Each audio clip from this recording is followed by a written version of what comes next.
Imaginez un instant la scène. Un simple drone, vendu à peine plus cher qu'un smartphone haut de gamme, décolle silencieusement depuis un bosquet à la lisière d'un village.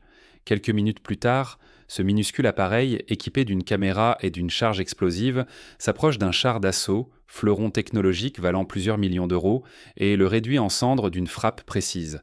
Ce tableau, qui aurait semblé relever de la science-fiction il y a encore quelques années, est aujourd'hui devenu un spectacle courant sur les champs de bataille du XXIe siècle. Cette révolution porte un nom, les drones FPV pour First Person View. Nés dans l'univers du loisir, souvent pilotés à l'origine par des passionnés de courses aériennes ou de prises de vue spectaculaires, ces engins sont devenus, entre les mains d'experts, des armes de précision redoutables. Leur prolifération ne modifie pas seulement les tactiques de combat. Elle bouleverse l'équilibre même de la guerre moderne, redistribuant les cartes au profit de ceux qui savent innover, apprendre et s'adapter plus vite que l'adversaire.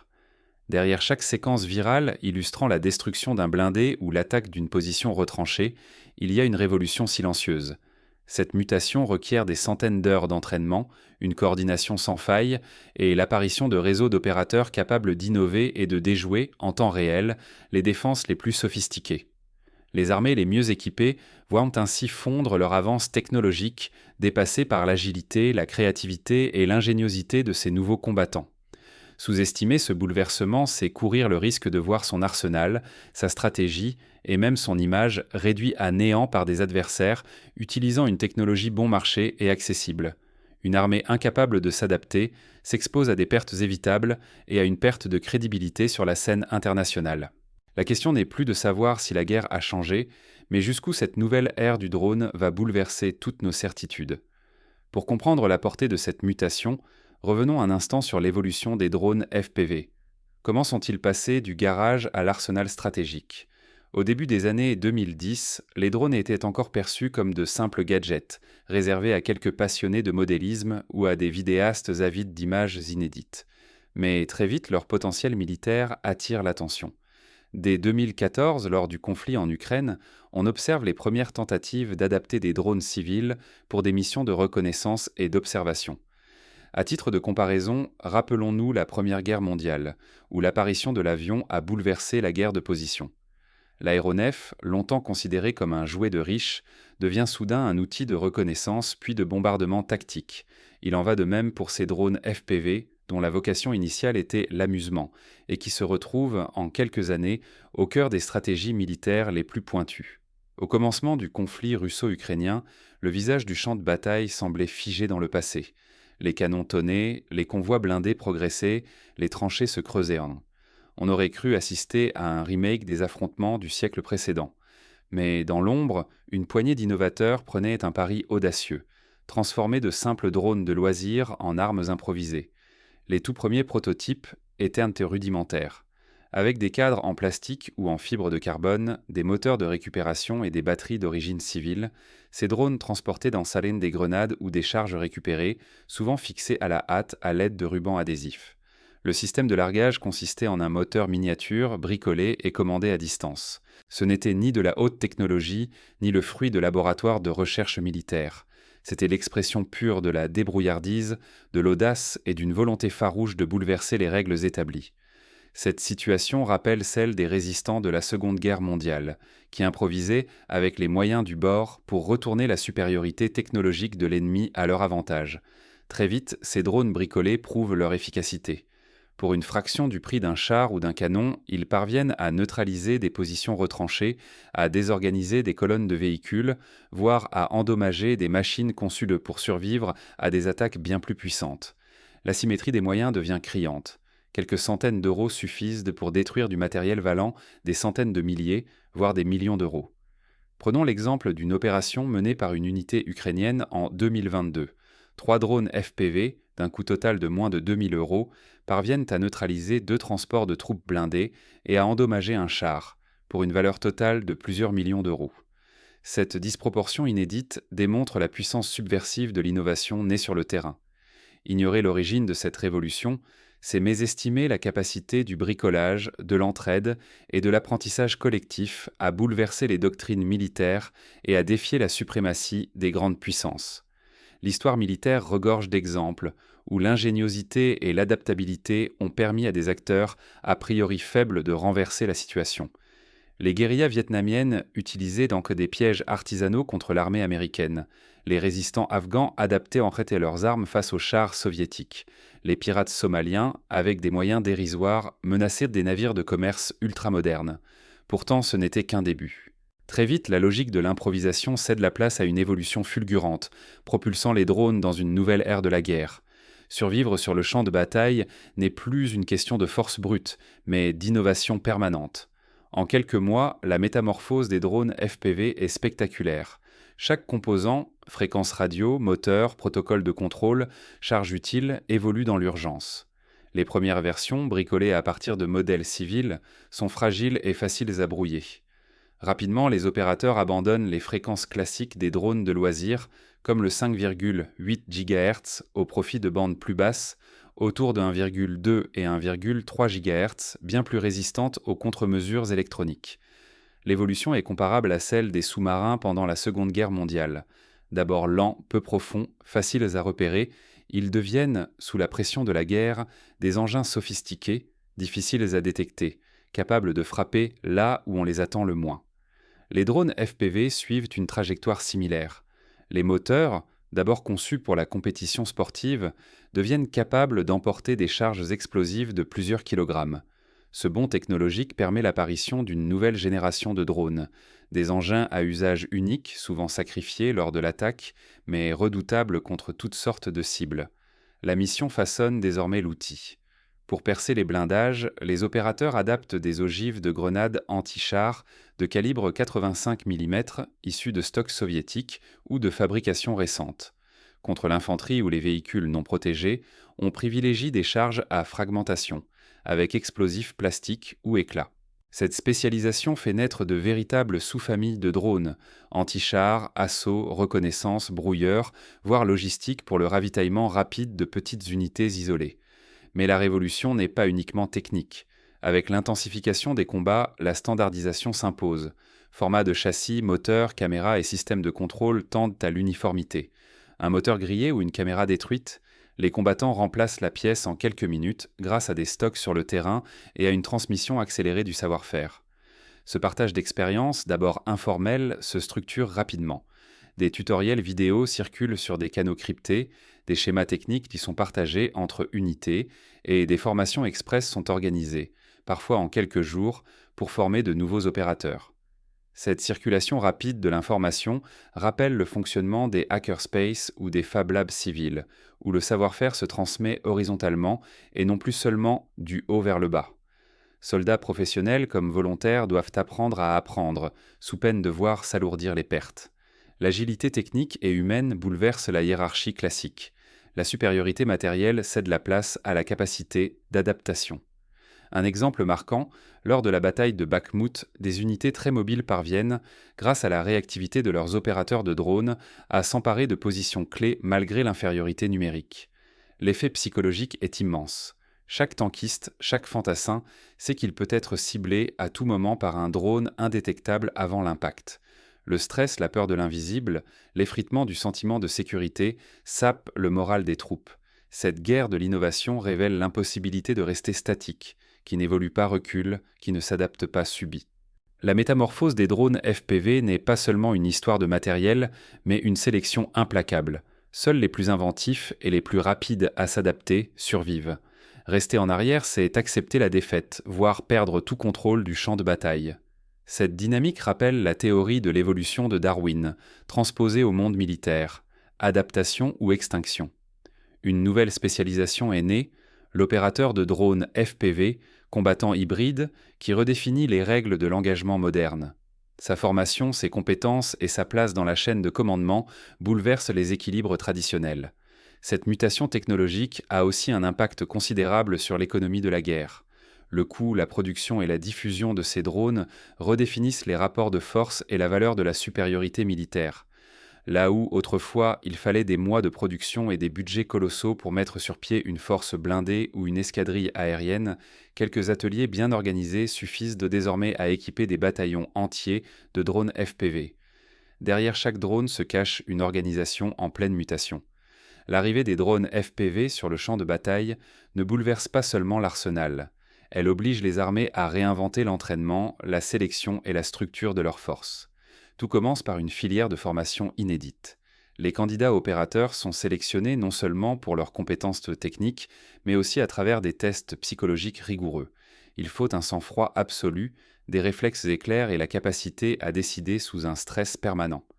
À titre d'exemple, certaines unités ukrainiennes organisent des concours d'adresse et de gestion du stress inspirés des compétitions d'e-sport pour identifier les meilleurs pilotes. Le terrain d'entraînement classique cède la place à des simulateurs ultramodernes. Comme dans un jeu vidéo hyper réaliste, les futurs pilotes s'exercent d'abord dans des mondes virtuels avant d'être lancés sur de vraies missions, sous l'œil de vétérans aguerris. Chaque échec, chaque décision est analysée à la loupe. Cette culture de la performance, née de l'univers vidéoludique, s'impose à la hiérarchie militaire. Le prodige du joystick devient la carte maîtresse d'une unité, parfois capable de retourner une situation à lui seul. Pendant la contre-offensive de Kherson, un opérateur de 22 ans, ancien champion de jeux de simulation de vol, neutralise à lui seul 5 véhicules blindés adverses en une matinée, modifiant le cours de la bataille sur ce secteur. Mais la révolution dépasse largement l'individu. Les drones s'intègrent désormais dans des chaînes de frappe sophistiquées, en synergie avec l'artillerie et les forces spéciales. Un drone repère une cible, transmet l'information en temps réel à un poste de commandement qui coordonne aussitôt une frappe ou une intervention terrestre. La rapidité, la souplesse et la précision des frappes redéfinissent la notion même de supériorité tactique. En parallèle, l'industrialisation change d'échelle. Ce qui relevait autrefois de la bricole artisanale devient une production organisée, capable de fournir des bataillons entiers de drones. La logistique militaire s'ajuste, il faut stocker, entretenir, distribuer et remplacer ces machines en flux continu, sans faiblir. Certains ateliers civils, situés à l'arrière du front, produisent plusieurs centaines de drones chaque semaine, preuve de l'industrialisation accélérée de ce secteur. À cette nouvelle donne s'ajoute la spirale de l'innovation. Chaque progrès entraîne sa parade, filets anti-drones, brouillage de signaux, blindage improvisé. Les ingénieurs répliquent par des drones plus rapides, plus furtifs, dotés d'intelligence artificielle et de trajectoires imprévisibles. La guerre devient un laboratoire vivant, où chaque jour fait naître un nouveau rapport de force, aussitôt remis en cause. L'enjeu est limpide. Rater l'organisation, c'est courir vers la désorganisation, être dépassé par un adversaire plus adaptatif et perdre l'initiative psychologique autant que tactique. C'est une lutte pour rester maître de la rupture technologique ou la subir.